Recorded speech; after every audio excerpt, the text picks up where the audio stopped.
This time, sa mga naka-tune in na po at ngayon lang nakapasok po sa ating pong online.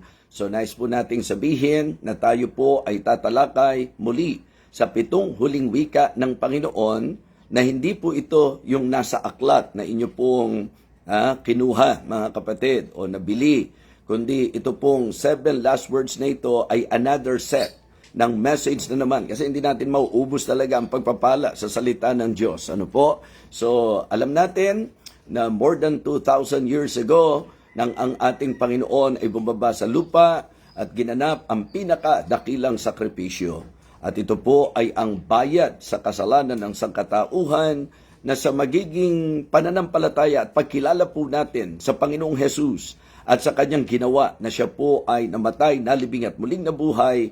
Ang sabi po ng aral ni Apostol Pablo sa Biblia, kung tayo po'y mananampalataya sa ating Panginoong Hesus, sa kanyang pagkamatay, sa kanyang pagkalibing, sa kanyang pagkabuhay na maguli, ito po ang tinatawag nating ebanghelyo. Ang sabi po, ligtas po tayo. So the gospel is the power of God unto salvation, and I would like all of you to understand and to learn sa 7 last words. Nakapaloob po dito ang ebanghelyo ng ating Panginoon. Kaya po, yung inaalala po natin every year, maganda pong magkaroon po tayo ng kaunawaan, ng kaalaman sa mensahe na binigkas ng Panginoon samantalang siya po ay nasa krus. 7 last words. At ngayon pong umagang ito, magpapasimula po tayo sa unang wika ng ating Panginoon.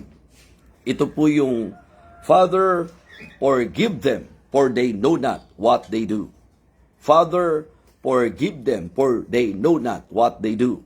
Okay, kung may Bible po tayo, nasa Luke chapter 23 ang ating pong magiging teksto ngayon para sa unang wika ng Panginoon. Luke chapter 23, verses 34 o verses 33 to 34.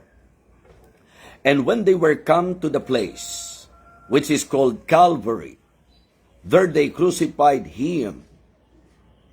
There they crucified him. And the malefactors, one on the right hand, and the other on the left. Then said Jesus, Father, forgive them, for they know not what they do. And they parted his raiment and cast lots. So again, ito po ang record ng unang wika ng Panginoon samantalang siya po ay nakabayubay sa krus ng Kalbaryo. Tayo po'y manalangin para sa gabay ng Diyos sa ating pag-aaralan sa kanyang unang wika. Let us go to the Lord in prayer. Our gracious, loving God, our Father in heaven, thank you so much for this very beautiful day. Thank you for allowing us to have this Bible sharing.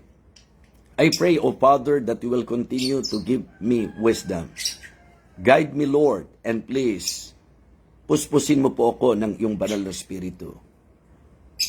I pray, O Father, that you will continue to give me your enabling grace para po magawa ko po ang gawain ito na ipinagkatiwala mo sa akin nang mayroon pong kapangyarihan, karunungan at kaliwanagan. Salamat po sa mga taga-subaybay sa ministeryong ito. May you enlighten their minds, Heavenly Father. May you bless them. And please, Lord, magligtas ka po ng mahalagang kaluluwa. Ito po ang aming panalangin sa pangalan po ng aming Panginoong Jesus. Amen. Amen. Sa ating po magiging pagsisimula sa pagtalakay po natin sa unang wika ng Panginoon, alam naman po natin ang talagang naging kaganapan na ang Panginoong Hesukristo kaya po siya nagkatawang tao para po ganapin ang pinakadakilang misyon. At ito po ay ang kaligtasan po ng sangkatauhan. Malinaw po ang sabi ng Bible sa Luke chapter 19 and verse number 10. For the Son of Man is come to seek and to save that which was lost. At ito po ay hindi sa madali at magaan na paraan. You should understand na ang usapang kaligtasan ay usapang hindi po magaan sapagkat kinailangan na ang ating Panginoong Hesus ay magkatawang tao. Kinailangan na siya po mula sa langit ay manaog sa lupa. What I mean to say, ayon na rin po sa ating pong malinaw na nauunawaan. In Philippians chapter 2, beginning verse number 5, ang sabi po ng sulat ni Apostol Pablo, again, Philippians chapter 2, beginning verse number 5, ang sabi po ng Apostol Pablo, let this mind be in you, which was also in Christ Jesus, who being in the form of God thought it not robbery to be equal with God, but made himself of no reputation and took upon him the form of a servant and was made in the likeness of man. The Bible is very consistent in presenting to us this very important truth, that the Lord Jesus Christ, sa kalagayang siya po ay Diyos, hindi po niya inari na dapat panangnan ang pagkapantay niya sa Diyos. Ito po ang tinatawag nating kenosis, na kung saan Jesus Christ emptied Himself. Yung glory ng isang Diyos, ito po ay kanyang hinubad, mga kapatid. Sinasabi ko pong consistent ang Bible sapagkat malinaw din po sa atin na sa John chapter 1, verse number 1, in the beginning was the Word, and the Word was with God, and the Word was God. In verse number 14 of the same chapter, John chapter 1, and the Word was made flesh, and dwelt among us, and we beheld His glory, the glory as of the only begotten of the Father, full of grace and truth. At malinaw na malinaw po na sinasabi ni Pablo, walang pagtatalo. 1 Timothy chapter 3. 1 Timothy chapter 3 and verse number 16. Walang pagtatalo, dakila ang hiwagan ng kabanalan, ang Diyos ay nahayag sa laman. So the manifestation of our Lord Jesus Christ is very clear in the Bible. And ito po yung ating pong ipinagdiriwang. Diba? Pagka po Disyembre, ito po yung tinitingnan ng marami po sa atin ng pag-alala naman ng kapanganakan ng ating Panginoon. Ito po yung manifestation niya sa flesh na kapag inaral nyo sa Bible, posible na hindi naman po talaga December nangyari. But the important thing and the important truth is that nangyari po talaga na siya'y nagkatawang tao na hayag sa laman. Sa Galatians chapter 4 and verse number 4, ang sabi po, but when the fullness of the time was come, God sent forth His Son, made of a woman, made under the law, to redeem them that were under the law. So I just want to establish to everyone that our Lord Jesus Christ, according to what the Apostle Paul is saying, bagamat siya ay Diyos, hindi inaring dapat panangnan ng pagkapantay niya sa Diyos, kundi hinubad niya ito. And took upon him a form of a servant, and was made in the likeness of man. And being found in fashion as a man, he humbled himself, and became obedient unto death, even the death of the cross. Wherefore God also hath highly exalted him, and given him a name which is above every name, that at the name of Jesus every knee should bow, of things in heaven, and things in the earth, and things under the earth, and that every tongue should confess that Jesus Christ is Lord, to the glory of God the Father. So, let me emphasize to you the truth that Jesus Christ was manifest in the flesh. Siya po ay nahayag sa laman. Ano po ang dahilan? Ano po ang layunin? Upang magbayad ng kasalanan ng sangkatauhan. Kaya importante po na maintindihan ng bawat isa na gumugunita ng mahal na araw na ito na ang pinag-uusapan po natin ay hindi po ang bibirong sakripisyo na ginawa po ng ating Panginoong Jesus. Sabi po kasi ng Isaiah chapter 53 and verse number 6, all we like sheep have gone astray, we have turned everyone to his own way, and the Lord hath laid on him the iniquity of us all. At yun po ang ginawa ng ating Panginoong Hesukristo. Siya po ang nagbayad ng ating pong kasalanan. Ang sabi po kasi ng Biblia, for without shedding of blood is no remission. Kaya po, sa ating pong magiging pagsimula sa pagtalakay, gusto ko lang po na ma-establish po sa inyo na ang pinag-uusapan natin ay ang naging pagkakatawang tao ng ating Panginoong Jesucristo. Kaya meron tayong makikita na kapahayagan ng kanyang pagiging tao. Ibig sabihin, being human, siya po ay nakaramdam ng sakit, siya po ay naapektuhan physically.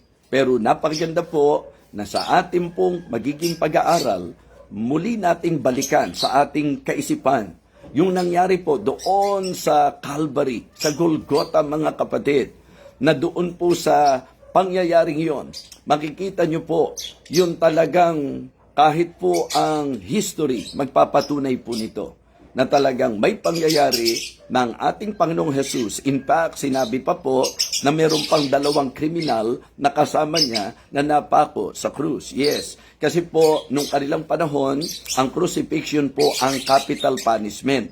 Kaya kapag ka po ipinapako sa krus, ibig sabihin po, isinisigaw doon sa mga tao, mga kriminal ito, mga pusakal ito. At yan po ang nangyari sa Panginoon. Siya po'y inihanay. Siya po'y ibinilang sa mga tampalasan. Siya po'y ibinilang sa mga pusakal at kriminal. Kaya nga, napakaganda po na ating maunawa ang napakaliwanag kung bakit ginawa ng Panginoong Jesus ang lahat ng ito.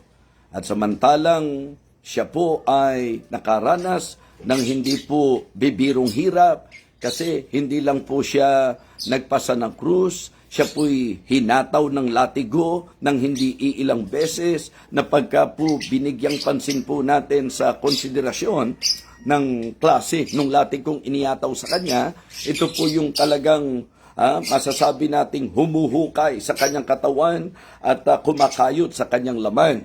So kaya po si Jesus Christ, wala pa sa krus, talagang ang kanyang katawan po ay duguan, mga kapatid. Sugatan, duguan, at sa tindi ng init, pawisan, mga minamahal, and try to imagine the pain na samantalang pasan-pasan niya ang krus, samantalang siya'y pagod na naglalakad na pasan ng krus, samantalang siya po'y binubugbog, inaalimura, nilalatigo po, mga kapatid, sinasaktan. Ano po ang ating pong pwede pang maging dahilan para tingnan nating mababaw ang usapin ng kaligtasan ng sangkatauhan. The Lord Jesus Christ suffered many things para po sa ating lahat. Kaya po, hindi na kailangan gumawa pa tayo ng ating pangsariling paraan sapagkat siya na po ang gumawa ng paraan. Hindi na po natin kailangan sugatan ng ating mga sarili sapagkat siya na po ang nasugatan para sa atin. Hindi na po natin kailangan bayaran ang ating kasalanan kung tutuusin sapagkat siya na po ang ransom, siya na po ang katubusan, siya na po ang pangtubo sa ating mga kasalanan. Ang kailangan lang po pagkilala natin sa Kanya. So samantalang siya po ay nasa kalagayang bilad sa init ng araw, pawisan ng katawan, na kung saan ang pawis na ito ang nagdudulot ng matinding hapdi sa sugat na kanyang tinamo dahil po sa matinding hataw ng latigo, and then siya po ay ipinako doon po sa krus, mga kapatid, pinutungan ng koronang tinik, kaya naniniwala po ko na lipos ng dugo ang kanyang katawan. Ang ibig sabihin, napapaliguan ng dugo ang kanyang katawan. Na kung ilalarawan po siya, eksakto pong sinabi po ng sulat ni Isaiah that there is no beauty that you should behold, di ba? In Him. Wala tayong ganda na makikita sa Kanya. Why? Sapagkat talagang matindi po ang sakit, ang pasakit na Kanya pong naranasan dahil po sa atin. At narito po mga kapatid, nung siya'y nakapako na po sa krus, nandoon pa rin po ang panglilibak. Nandoon pa rin po ang panunuya. Nandoon pa rin po ang mga pagmumura sa Kanya. Nandoon pa rin po ang mga sigaw ng mga lumalapastangan sa Kanya. At alam niyo po mga kapatid, doon po sa eksenang yon, doon po sa senaryong yon, mga kapatid, malakas na isinigaw ng Panginoon ang Kanyang unang wika. Habang ginagawa ng mga tao ang hindi birong kasamaan, ang sukdang kasamaan, mga kapatid, sukdulang kasamaan sa Kanya. Pero ang sigaw ng Panginoon sa Kanyang unang wika, Father, forgive them, for they know not what they do. Mga kapatid, isipin niyo pong mabuti. At the height of His suffering, makikita niyo po na samantalang yung mga pako po ay talagang nagdulot ng matinding sakit sa Kanya. Yung mga mockers, mga kapatid, nakapalibot sa Kanya. Ang ating Panginoong Jesus ay hindi po dumaing para sa katarungan.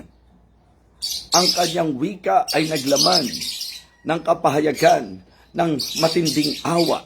Ang Kanyang wika ay nagpahayag ng masasabi po nating pag-ibig. Ito yung puso ng ating Panginoong Jesus, mga kapatid. So, a heart full of grace. Diba? Forgiveness Yun po yung laman ng kanyang unang wika. Ito yung tinatawag nating tunay na pagmamahal. Kaya sa atin pong bibigyang pansin ngayon, matapos na dalhin ko po kayo sa imagination, sa senaryo po, nung moment na yon, ang unang wika ng Panginoon ay sinambit niya, Father, forgive them, for they know not what they do. So, unang bagay po na gusto kong bigyang pansin po natin is His unusual prayer. His unusual prayer. Hindi po ito yung usual. Hindi po ito yung pangkaraniwang panalangin. Kasi masasabi po natin na supernatural ito. Kasi siguro gamitin na lang nating example yung sarili natin. Na kapag tayo may nakagawa ng masama sa atin, minsan nga salita pa lang na hindi natin nagustuhan, ang gusto natin balikan kaagad yung tao. Ang gusto natin saktan kaagad yung tao.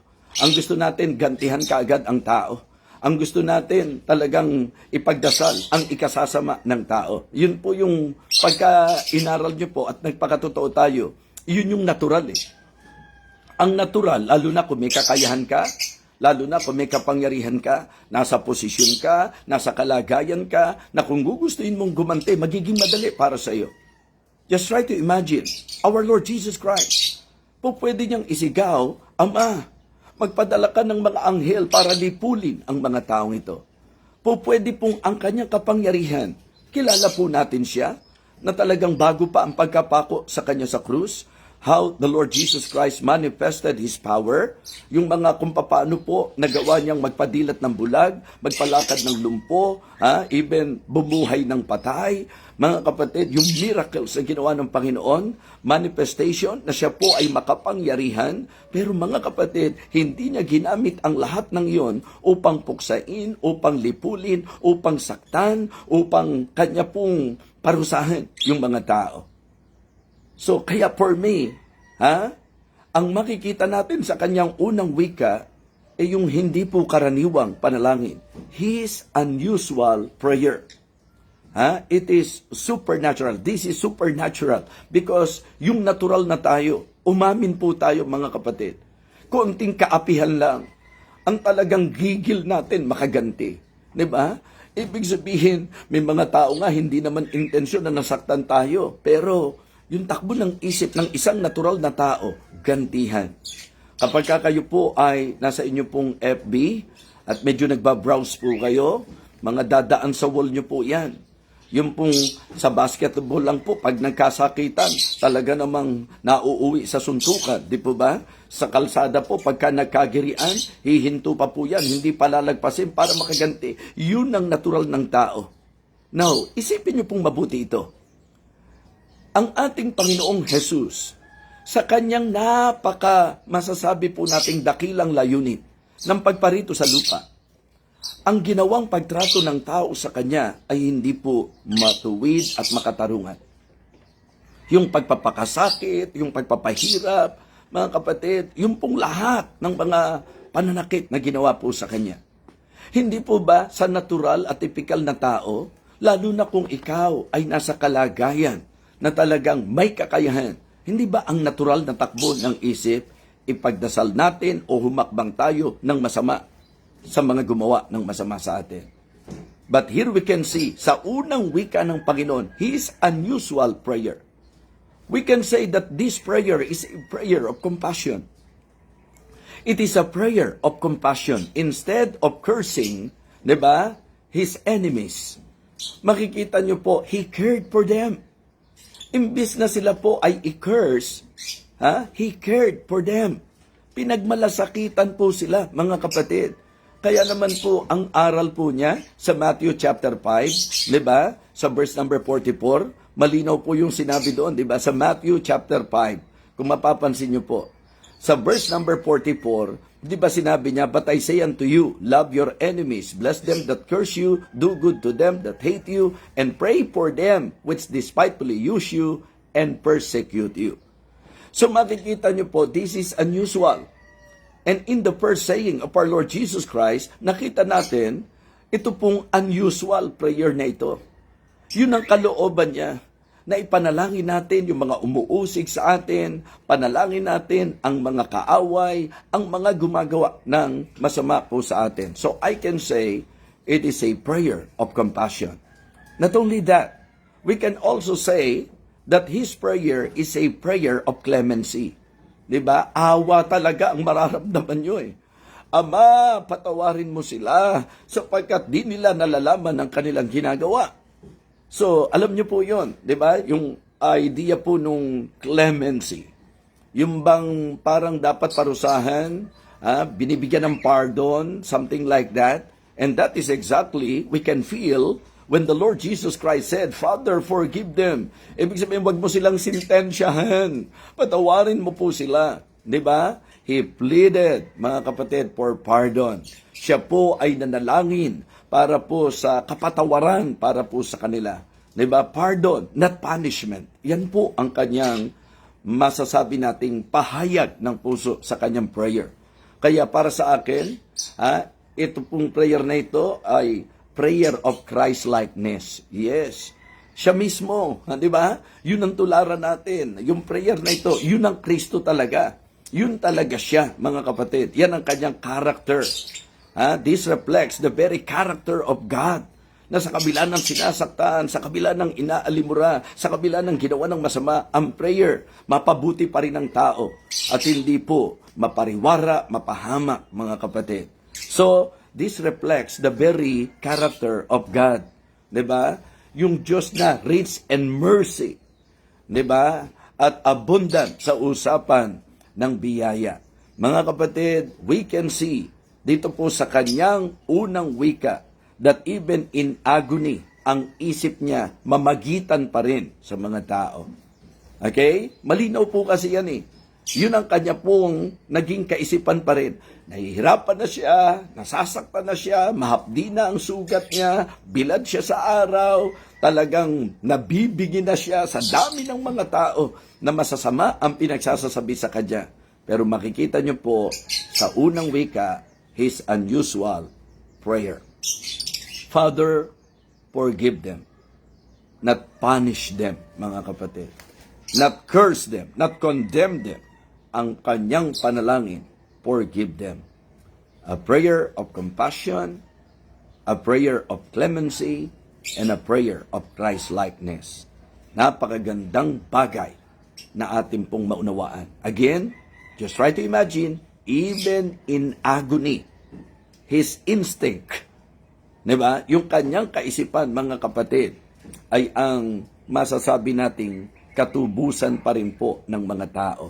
Kaya napakaganda na ito po ay ating mapagbulay-bulayan at makapag-isip-isip po tayo na kahit kaunti man lang, yung Christ-likeness, yung prayer natin, maging Christ-like po talaga. Diba? Na kapag ka po may nagpe-persecute sa atin, Matthew chapter 5 verse 44, kapag ka po mayroong gumagawa, tumahakbang ng masama sa atin, ang sabi po, atin po silang bless them and curse not, mga kapatid. Imposible po yan sa natural. Kaya nga, importante po ang Panginoon sa ating mga buhay. So, ang unang ating binigyang pansin, his unusual prayer. Second point that I would like to share sa kanyang unang wika is his understanding of his purpose. His understanding of his purpose.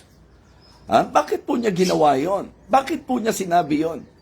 Bakit imbis na parusahan sila? Bakit imbis na lipulin sila? Bakit imbis na pasamain mo sila, mapasama sila, mapariwara sila? Okay? Pero bakit ang kanyang prayer, forgive them? Kasi naintindihan niya po na yun ang purpose kung bakit siya naparito sa lupa. Diba? It is very clear sa ating pong Panginoong Jesucristo na siya po ay naparito hindi para kondinahin ng tao. Diba? Malinaw po yan na sinabi sa John chapter 3. Lagi nating nababasa po yan. Di po ba? For God so loved the world that He gave His only begotten Son, that whosoever believeth in Him should not perish, but have everlasting life.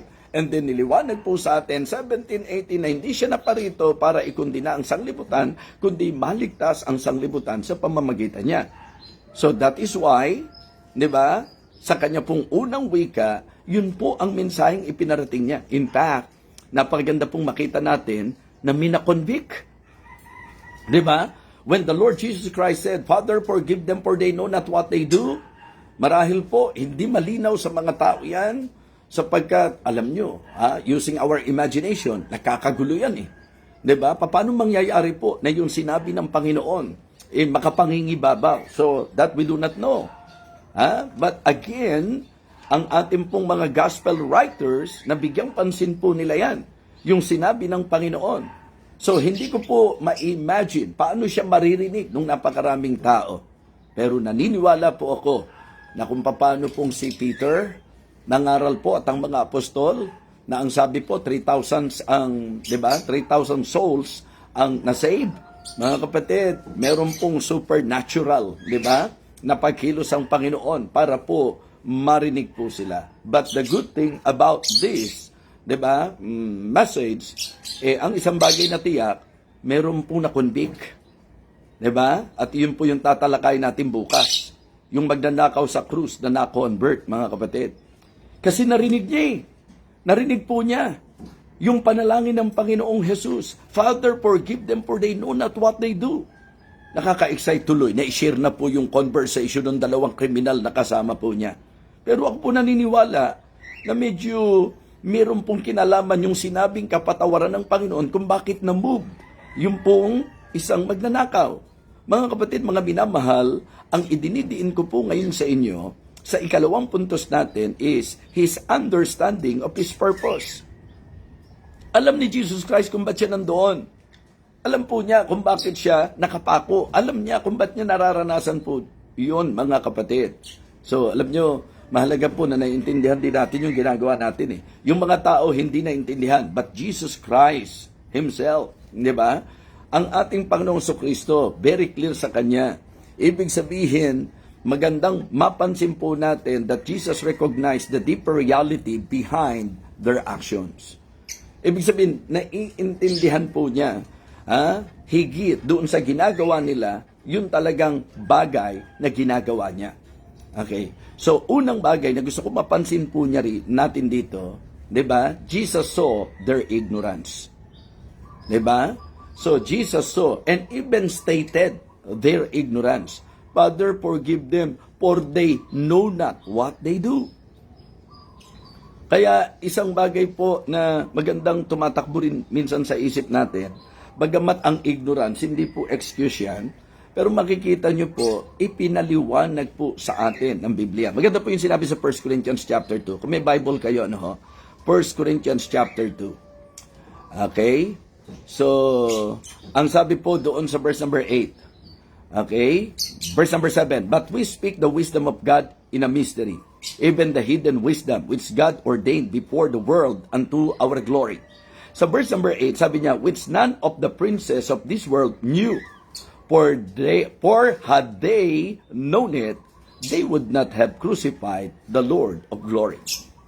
Alam niyo po, ang dahilan ng lahat ng dinaranas ng Panginoon at lahat ng ginawa ng tao sa Panginoon ay ang ignorance ng marami po sa kanila. Kumbaga, mali ang kanilang iniisip, mali ang kanilang alam, or marami sa kanila, hindi nila talaga naiintindihan ang kanilang ginagawa. So makikita nyo po that Jesus saw their ignorance. Okay? At makikita rin po natin dito that Jesus submitted particularly to His Father intentionally, willingly. Diba? So He saw their ignorance and He submitted to His Father intentionally. Kumbaga, kung natatandaan nyo po, hindi ba nung nasa Gethsemane siya, ang context po nito yung daranasin niya para sa tao. Diba? Sabi niya doon sa Garden of Gethsemane, Lord, if it be possible, let this cup be passed upon me, but not my will, Lord, but thine be done. So, ang ibig sabihin, si Jesus Christ po pumarito to do the will of His Father. Okay? Kaya kaugnay nito, yung mga ilan pang wika na matatalakay po natin. So, mga kapatid, mga minamahal, ang napakagandang bagay na maintindihan po natin, yung ginawa po ni Jesus Christ, kaya nga sabi ko, di ba, yung kanyang pagdurusa, yung kanyang kamatayan, lahat ng sakit na dinanas niya, Kung titingnan nyo po, willingly voluntary. Diba? So kaya ang death ni Jesus Christ, voluntary death po yan. Wala akong may kakayahan na talagang papatayin po siya. Wala. Diba? Sapagkat, mga kapatid, ginawa po ni Jesus Christ ito bilang pagganap sa kalooban ng Ama. Mga Kristiyano, importante po na maintindihan natin ito para pag nag-share tayo, klaro po nating na ibibigay. So he saw their ignorance, forgive them for they know not what they do. And he submitted, diba, intentionally doon sa kanyang Ama, mga kapatid. So maliwanag po na siya'y nasa krus at hindi po ito isang aksidente. Diba? Ang ibig sabihin, the cross was not an accident, but it was an assignment. Pagganap. Kaya pagdating sa 6, ang sabi niya, it is finished. Mission accomplished. Okay? So kaya exciting, ano? Yung mga magiging pagtalakay po natin dito. Sabi ko nga, kung ito, iaaklat din po. Napakagandang another message po ito or messages po ito mula sa 7 huling wika ng Panginoon. So mga kapatid, mga minamahal, ang unang binigyan natin ng pansin sa kanyang unang wika, his unusual prayer. At dito po sa pangalawang puntos natin, his understanding of his purpose. Malinaw sa sinabi niya na naiintindihan niya yung dahilan. Yung mga tao, hindi nila alam ang kanilang ginagawa. But the good thing about our Lord Jesus Christ, alam natin yung kanyang ginagawa. And willingly, intentionally, he submitted to his Father. Kung ano ang plano. Mga kapatid, importante po yan. And then, he stayed in his intention. He stayed in his intention. Ang ibig sabihin po, in spite of the fact that people are very unjust doon sa kanilang ginagawa, mga kapatid, walang nakapigil at naging dahilan para mabago ang isip ng ating Panginoong Hesukristo. What I mean to say, siya po ay nanatili sa kung ano ang misyon, kung ano ang intensyon. Ano nga po ba talagang intensyon? Bakit siya bumaba sa lupa? Bakit kailangan niyang danasin ang lahat ng iyon? Kaya nga, ang ganda-ganda po nung sinabi sa Philippians chapter 2, di po ba? And became obedient unto death, even the death of the cross. Paano kaya kung ang kaisipan ng Panginoon katulad ng mga nagsasabing mananampalataya ngayon? Na kapag ka po nasaktan, bukod sa gustong gumanti, pagka po natisod, ang takbo ng isip, tumalikod, ang takbo ng isip, tumigil, ang takbo ng isip, talagang lumayo. Mga kapatid, salamat, hindi ganun ang ginawa ng Panginoon. Na nung siya'y inaalimura, na nung siya'y sinaktan, na nung siya po'y pinagwiwikaan ng kung ano-anong salita, nung siya'y binugbog, lahat na po ng pasakit ginawa sa kanya. But praise God, siya po'y naging masunurin hanggang kamatayan. He submitted intentionally, particularly to the will of his Father and to the very purpose and to the very reason why. Diba? He suffered. Diba? Why the Lord Jesus Christ suffered. So yun po yun. So he stayed in his intention. He stayed in his mission. Tuloy lang po, mga kapatid. Kasi maliwanag po he came not to condemn, but that the world through him might be saved. Yun po yung malinaw na purpose. So kaya, point number 2, his understanding of his purpose. And then, thirdly, tatlo lang po ang tatalakay ko sa inyo. What is number 1? Kung type nyo po, i-type nyo. What is number 1? His unusual prayer. Okay, point number 2, mga kapatid, his understanding of his purpose. And then point number 3, his undeniable passion. His undeniable passion. Father, forgive them. Diba? Mga kapatid, alam niyo po, mula pa sa pasimula, ipinakita na po sa atin kung ano po ang passion ng Panginoon. Diba? Salvation. Kaligtasan po, mga kapatid. Kaya sa unang wika niya, Father, forgive them for they know not what they do. Malinaw na malinaw sa akin doon. Sabi ko nga po sa inyo, yun ang blessing ng Panginoon sa akin. Na talagang siya po ang naglalagay. Mula po doon sa salita niya na naitanim po sa akin, lalo na po sa panahong ito, alam niyo po, siya po ang naglalagay. In fact, sabi ko nga kay Pastor Norman, kasi pagka po may mga inilalagay ang Panginoon sa isip ko, ang naging gawi ko po, tawagan si Pastor Norman, tawagan po si Ma'am Riza, kasi ako po hindi masulat. Hindi po talaga po, yung bang, hindi ko po mailagay yung pong aking mga gustong sabihin sa pagsusulat. Pero ang Panginoon, talagang siya po ang naglalagay sa akin pong isip. And then, yun po ang naging teamwork po namin ngayon. Every time na may inilalagay ang Panginoon sa isip ko, si Pastor Norman, call away lang po yan. Ngayon pong single po yan, call away pa lang po yan. Ibig sabihin, anytime natawagan ko po yan. At mag-aasawa na po yan, ewan ko kung pwede pa rin yun, kung posible pa rin po yun. Pero si Ma'am Risa, may asawa na, pero pwede pa rin po eh. Okay? So, kidding aside, alam nyo, tawag ako agad sa kanya. Pastor, may inilalagay ang Panginoon sa akin. Parang gusto ko tuloy magsimula uli ng 7 last words. At yun nga po, napaka-clear ng dating ng Panginoon sa akin doon sa Father, forgive them for they know not what they do. Even yung mga puntos na yan, mga kapatid, ang liwaliwanag. Kasi, di ba, isipin niyo po mabuti, usual ba yung ganong prayer? So, unusual po yun. Kaya sabi ko, His unusual prayer. Kasi ang usual sa tao, pag sinaktan mo, gaganti, or minsan na nga lang nagdasal, kaya lang nagdasal dahil ang gusto lang hilingin sa Diyos, parusahan yung mga taong nang api sa Kanya, di po ba? So, malungkot naman buhay yung gano'n, yung naisipan mo lang magdasal nung may gusto kang hilingin sa Diyos na mapasamang mga tao. So, kaya for me, napakaganda ng puntos na ito na inilagay ng Panginoon sa akin. Okay? His unusual prayer. And then, His understanding of His purpose. Ibig sabihin, kaya niya na-bear lahat yan, kaya siya nagsalita ng ganun, kasi naintindihan niya eh, kung bakit talaga siya nandun. Kaya sabi niya, Father, forgive them, for they know not. Sila hindi nila alam, pero siya, alam niya kung bakit siya nakapako, alam niya kung bakit siya nagdurusa, alam niya kung bakit siya naghihirap para bayaran. Di ba? Tubusin ang tao sa kasalanan. His understanding of His purpose, and then, His undeniable passion. Forgive them. Ang hiling pa rin niya, patawarin mo sila. So, puso po yan, mga kapatid. Pag-ibig po yan, mga kapatid. Malalim na pagmamahal po yan, mga kapatid.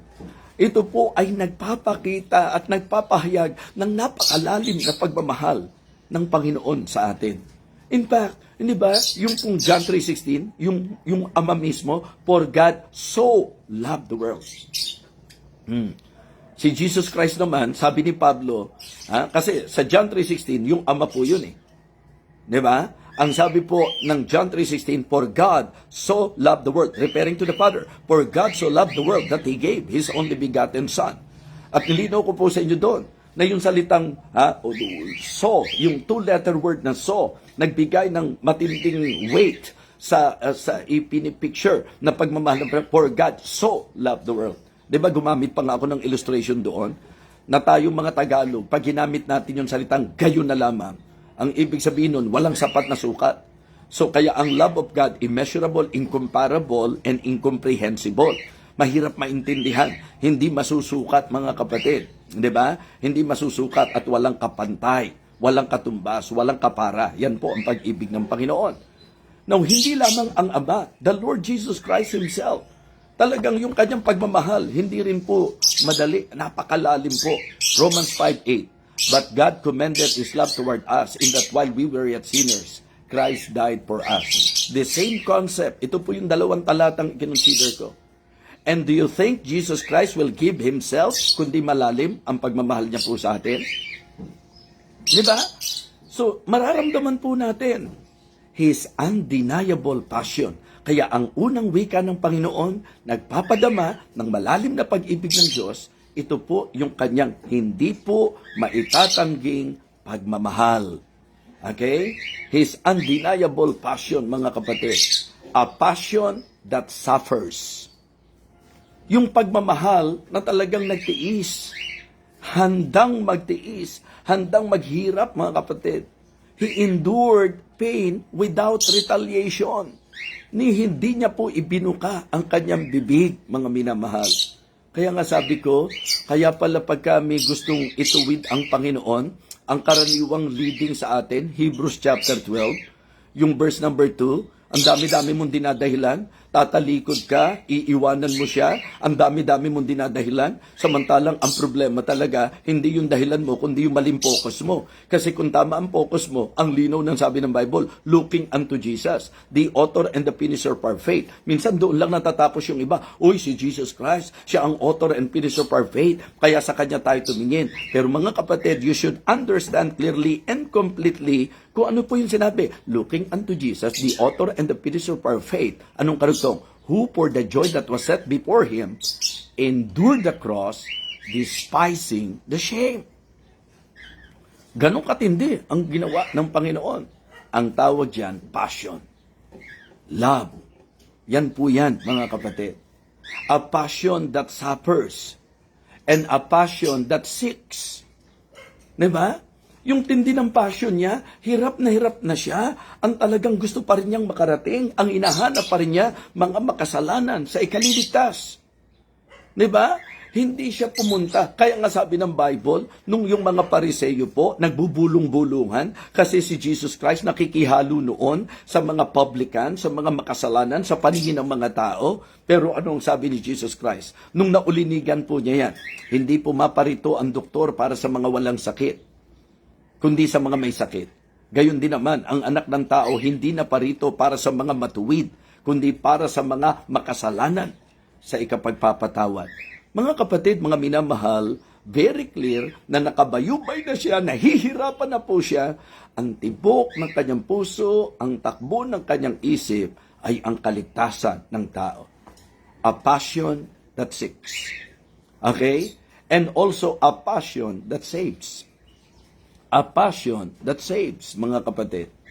Maliwanag po na sa Biblia, ang sabi po ng Isaiah chapter 53. Pansinin niyo po ang sabi ng Isaiah chapter 53. Nakakasunod po kayo, mga kapatid? Alright?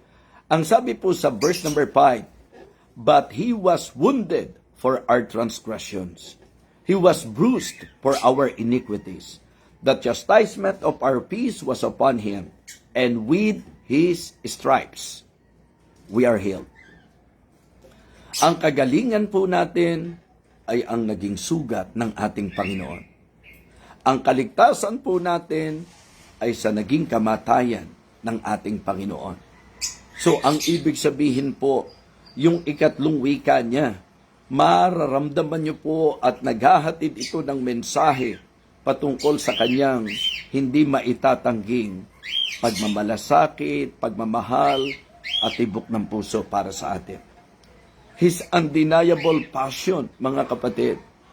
Lahat ng yan willingly, lahat ng yan wholeheartedly, ginawa ng ating Panginoon upang ako at ikaw ay matubos. Kaya naman, mga kapatid, nakatutuwa na yung magnanakaw, palibasa, alam na alam niya. Ang kadalasang hindi ikaliligtas ng tao ay yung matuwid na tingin niya sa sarili niya. Buti na lang, yung magnanakaw, aware siya na magnanakaw siya, aware siya na makasalanan siya. Minsan, ang tingin natin, dahil hindi tayo kriminal, ang tingin natin, hindi tayo makasalanan. Paalala lang po, ang Biblia po ang nagsabi, lahat ay nagkasala. We are all sinners. Therefore, we all need to be saved. We all need salvation. Lahat tayo kailangan nating maligtas.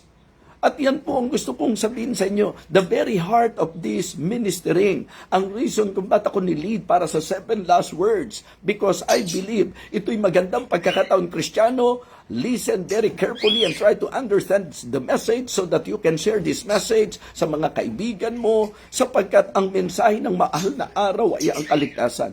Ang mensahe ng paghihirap ng Panginoon ay kaligtasan. Ang mensahe ng pagpapakasakit ng Panginoon ay kaligtasan. Ang mensahe ng lahat ng sugat ng Panginoon ay kaligtasan. Ang mensahe ng kanyang pagtitigis ng dugo'y kaligtasan. Ang mensahe ng kanyang masasabi nating kamatayan ay kaligtasan. Lahat ng yan ginawa ng Panginoon because ang kanyang passion para sa kaluluwa ng tao ay napakalalim.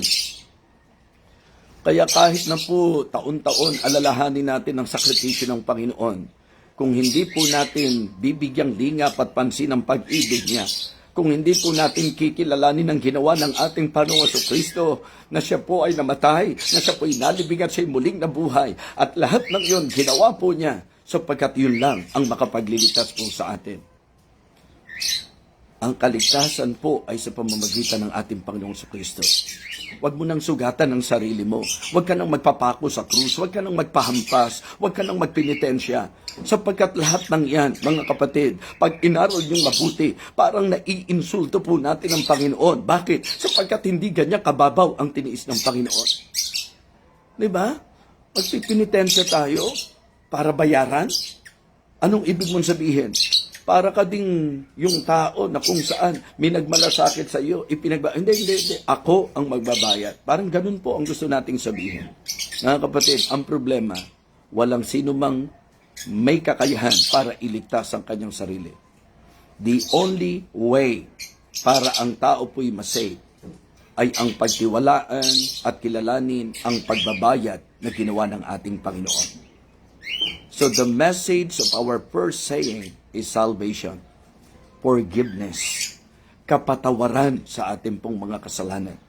Mga kapatid, ang sabi po ng 2 Peter chapter 3 and verse number 9. 2 Peter chapter 3 and verse number 9.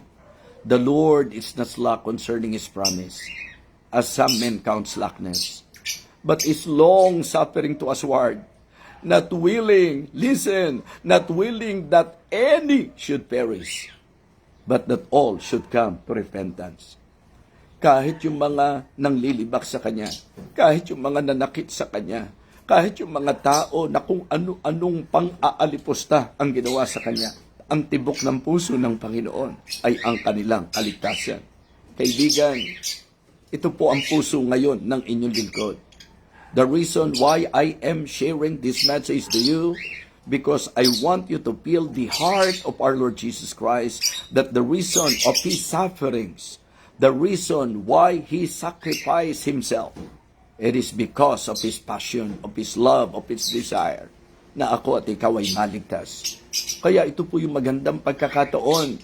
Alalahanin niyo kung gaano katindi ang hirap na dinanas ng ating Panginoon. At lahat ng iyon ay Kanyang tiniis, sapagkat ang tibok ng Kanyang puso, ako at ikaw ay maligtas. If you are not yet sure of heaven, if you are not yet saved, I believe now is the right time for you to secure your salvation, to make sure of your salvation. And the only way para makatiyak po tayo ay ang panampalatayanan natin, yung pong only way to heaven. Walang iba kundi ang ating Panginoong Jesucristo. Aminin natin, makasalanan po tayo. Hingi tayo ng tawad sa Diyos. Kilalanin natin, hindi natin kayang iligtas ang sarili natin. At walang kung anumang paraan ng tao na makapagliligtas sa kanyang sarili. Si Jesus Christ lang po. Acts 4:12. At sa kanino mang iba ay walang kaligtasan sapagkat walang ibang pangalan na ibinigay sa silong ng langit na sukat nating ikaligtas. Kilalanin mo na makasalanan tayo, hindi natin kayang iligtas ang sarili natin, nagkasala tayo, patawarin tayo ng Diyos sa ating mga kasalanan at ating panampalatayanan ang ating Panginoon. Siya na namatay sa krus. Siya na namatay, nalibing at muling nabuhay. Siya po ang ating tanggapin by faith sa puso natin. Kaya nga lagi ko pong dinidiin, wala na po akong dapat gawin para sa aking kaligtasan. Wala na akong dapat idagdag sa kaligtasan na ginawa ng Panginoon. 100% siya po ang gumawa niya. Ang kailangan ko po, sampalatayanan, kilalanin. Kumbaga, yung regalo, kompleto na po yan. Ang gift, yung 100% redemption, yung 100% work of salvation, yung ginawa ng Panginoon, 100% po yun. Ang atin po ngayon, bilang ini-offer sa atin, ibinibigay po sa atin, for the wages of sin is death, but the gift of God is eternal life through Jesus Christ our Lord. Yun po ang kailangan natin gawin, na atin pong tanggapin ang dakilang kaloob ng Panginoon. Paano po gagawin yan? By faith, sa pananampalataya. Kaya ngayong umagang ito, kaibigan, Hindi po ito coincidence. This is an appointed time of God for you. Because mahal na mahal tayo ng Panginoon. At gusto niya na tayo po'y maligtas. So kaya ako po ay mag-aanyaya sa bawat nakinig ngayon. Kung ikaw ay na-convict ng mensahe, ng kapatawaran ng Panginoon sa kanyang unang wika, Father, forgive them for they know not what they do.